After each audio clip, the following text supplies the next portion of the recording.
Bienvenidos a 52 minutos. Una semana que empezó con muchísima incertidumbre debido a la corrida cambiaria con la que terminó la semana anterior y que este martes explotó la algarabía libertaria en Twitter cuando el gobierno de Estados Unidos, Donald Trump, accedió a fotografiarse con Javier Milei. Estuvo también reunidos con Scott Bessent, que es el secretario del Tesoro norteamericano, es la principal figura, es como el ministro de Economía para la Argentina, prometiendo 20.000 millones de dólares en un swap que es una canasta de monedas que Argentina tiene con China y que ahora va a tener una con Estados Unidos. A condición, no se saben bien cuáles son las condiciones, cuáles son lo que están intercambiando, qué es lo que van a negociar entre los dos gobiernos, pero lo cierto es que tampoco se conoce bien si este swap de Estados Unidos va a reemplazar al de China o va a ser complementario. Todas esas son interrogantes que hay por estos momentos, no solo en la política, sino también en las empresas, en la economía.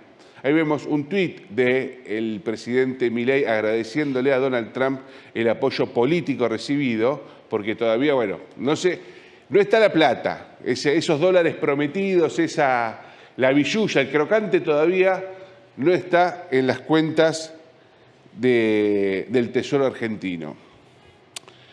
Lo cierto es que, lograron que el riesgo país baje, lograron que se desinfle el precio del dólar, que había llegado al tope y superado en algún momento de esta banda cambiaria, y están acomodando las variables macroeconómicas. ¿Cuánto va a durar eso? No se sabe. ¿Por qué? Porque estamos viendo acá cómo son los movimientos del capital financiero. En paralelo está el capital productivo, la industria, el comercio, los servicios, los que generan empleo, los que mantienen abiertas a las ciudades, los negocios, las fábricas. Todo eso hay una gran incertidumbre. Y por mencionar algunos casos de la provincia de Santa Fe, podemos nombrar a Lácteos Verónica, a Sancor, a General Motors, a Basali, la fábrica de tractores, la gran acerera que es Asindar también con problemas de producción. Vemos cómo se van multiplicando los conflictos gremiales en nuestro territorio provincial, una provincia que tiene muchísima producción agrícola, pero que también tiene un complejo agroindustrial e industrial muy importante, en la metalmecánica, en la línea blanca, en las fábricas de cosechadoras, de insumos para el campo, en la biotecnología. Bioceres es otra de las empresas que también están en jaque en estos momentos.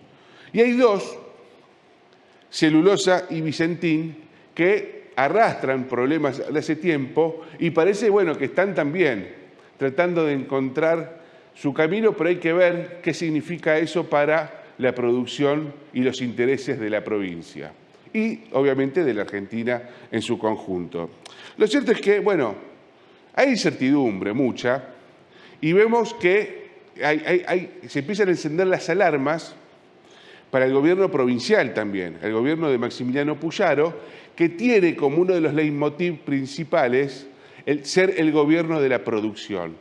Ahora, ser el gobierno de la producción y organizar, por ejemplo, actividades que son muy importantes, ojo, no nos equivoquemos, no me malinterpreten con esto, que son muy importantes como la de Santa Fe Forum Business, estos encuentros de empresarios del exterior para ver si se podían instalar mercados en el extranjero. Son importantísimos, está muy bien que así sea. Ahora, el gobierno de la provincia también tendría que, atajar un penal o algo, porque estamos viendo que todas estas empresas que mencioné con conflictos, Bueno, no aparece mucho la voz de la provincia. Hay gestiones del Ministerio de Producción, de Gustavo Puccini, hay gestiones también del ministro de Trabajo. Ahora, estamos viendo que los resultados no son tan contundentes. Recordemos, por ejemplo, que al principio de la gestión del 2024, se fue la empresa petroquímica Dow, una empresa que ya años antes había intentado irse y que el gobierno de Alberto Fernández y de Omar Perotti, que trabajaron de forma coordinada, evitaron que Dow, que tenía su planta en el cordón industrial, cerrase. Y estamos hablando de dos gobiernos, nacional y provincial, que fueron señalados como ineficientes, ¿no? Que fueron muy criticados por su falta de gestión que tuvo tanto Alberto Fernández como Omar Perotti. Bueno, en su ineficiencia, al menos, lograron que Dow no cierre. Y ahora vemos que Basali está en situación desesperante, los trabajadores están ahí en una tensa disputa con sus dueños. En Sancor, bueno, hace mucho tiempo que se arrastra, lo mismo pasa en Acindar, en fin. No vemos la voz de la provincia en estos conflictos que van creciendo en intensidad y que creo que tiene que aparecer. ¿Por qué? Bueno, porque nombrábamos a dos firmas que tienen algo en común. Hablábamos de los problemas de Celulosa y de Vicentín. Celulosa acaba de ser comprada, pasó de manos hace pocas horas no más, y quien la compró se llama Esteban Nofal. Esteban Nofal es el dueño del grupo CIMA. El grupo CIMA es un grupo inversor, son capitales que, bueno, están interesados en distintas empresas. Y logró comprar Celulosa al valor de $1, que es el valor simbólico para aquellas empresas que sus pasivos, sus deudas, son mayores que sus activos. Y en esa situación se encuentra Celulosa Argentina, que es la principal fabricante de pasta papel de la República Argentina. Bueno, este muchacho Nofal, que es conocido porque su papá falleció hace unos años, estaba en torneos y competencia, era socio de torneos y competencia. Él estuvo gerenciando algún área de esa importante empresa que monopolizó el fútbol en los años 90. Lo cierto es que había ya aparecido su nombre en otra situación de empresas complicadas, de Vicentín. El grupo CIMA fue la que organizó, la que hizo la estructura del salvataje, también llamado como cramdown, para poder quedarse de parte de algunos capitales locales con alianzas internacionales, quedarse con la defaulteada Vicentín. ¿Y qué hizo? ¿Qué ofrecía Nofal? Bueno, un esquema de sociedades offshore, de sociedades en paraísos fiscales, que a través de una organización, de una triangulación de capitales, le permitía a estos inversores quedarse con Vicentín. Y tuvo esas suertes de inversores que a muy poca gente le sucede, que logró convencer a directorios de varios bancos internacionales, entre ellos dos de Japón, otros dos de Holanda, Países Bajos, de Francia y el FSC, que es del Banco Mundial. Todos estos acreedores de Vicentín, estos tenían una deuda con Vicentín, o sea, Vicentín les debía más de $500 millones, y Nofal los convenció para comprar esa deuda, para quedarse él la deuda de los bancos internacionales y de esa forma convertirse en acreedor de estos 500 millones, y lo compró por $70 millones.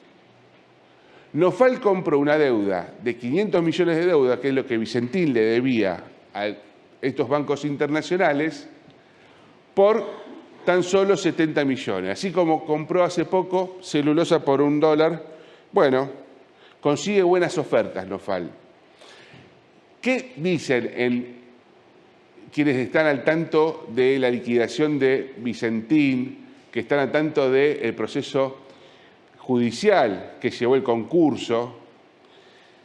Dicen que Nofal lo que hace es aprovechar que estos bancos tienen sacan seguros en contra de quiebras y bueno, necesitan los bancos para que se active ese seguro hacer la denuncia judicial. Entonces, con la denuncia judicial hecha que habían realizado meses atrás, un par de años atrás, les permite a los bancos ya reasegurarse lo que Vicentín les debía, esos 500 millones que ya los cobraron y por eso Nofal puede comprar a tan bajo costo esa creencia.